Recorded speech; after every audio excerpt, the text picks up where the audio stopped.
I am in a state where I am finding my space. I am really challenging my identity every day.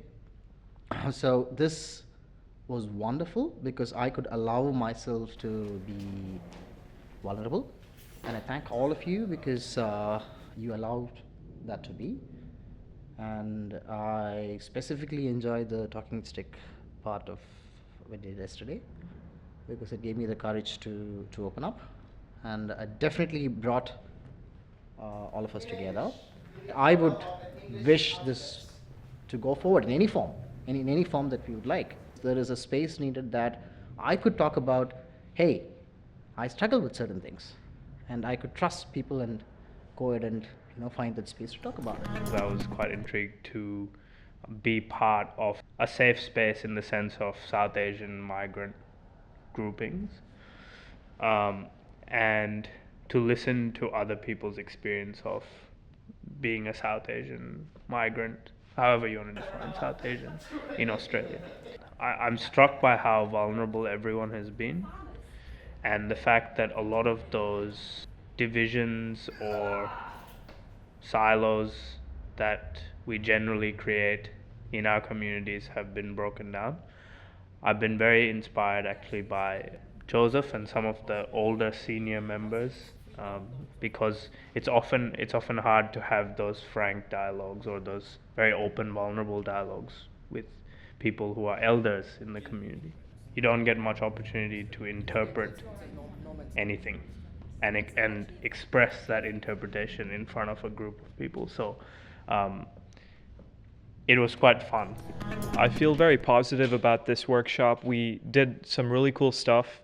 We talked about what comfort means to us, what stepping out of our comfort zone is, what hope means to us. We put it up on a poster, which was really cool. And over time, throughout the workshop, we kind of evolved our thought processes there. We also did a really cool activity, which I really liked, where everyone was very vulnerable. They talked about the struggles that they had. And I think this is something that not a lot of us in the South Asian community do a lot of. So for me, it was really nice to be in an environment that was very unique. And I think this is something that will really stand out to me as I reflect on this experience. So I'm really happy to be part of it, and especially as a young voice, there were a lot of older people here as well, so it's good diversity. So I'm really looking forward to it. My one takeaway would be to be courageous and to be bold with your voice. This is one of the best learning experience that at my age, it can refresh many things. I like to make a friend every day. And I made more than one friend in these 2 days. There were women, there were men, there were younger aged people.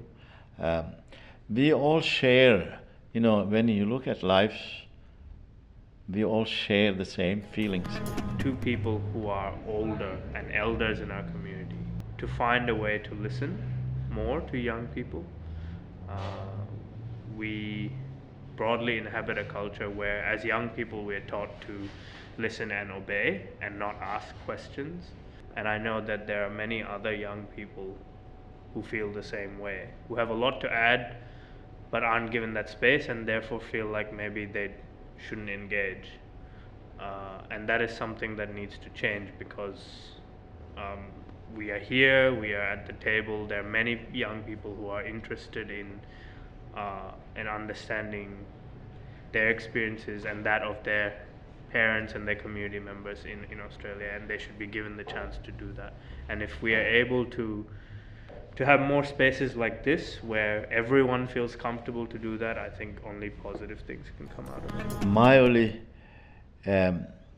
satisfaction on this is that I was lucky being at this age to attend something like that. But when I saw few youngsters like the two brothers here, and that is very rare, and they had different perspectives about their life too. That was something very eye-catching to see that they are from the same family, but they have two different opinions about their own future and various things in life. More than anything else, I am grateful that we created a space so that we could hear from you and we could hear from the other younger people, because we've had our time.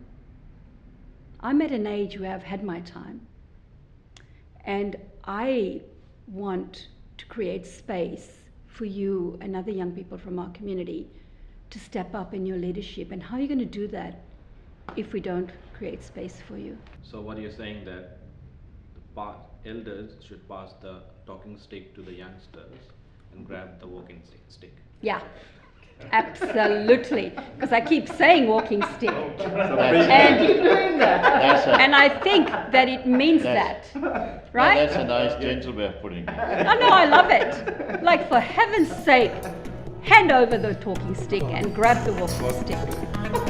And learn to dance with the talking stick and the walking stick. Yeah, it's like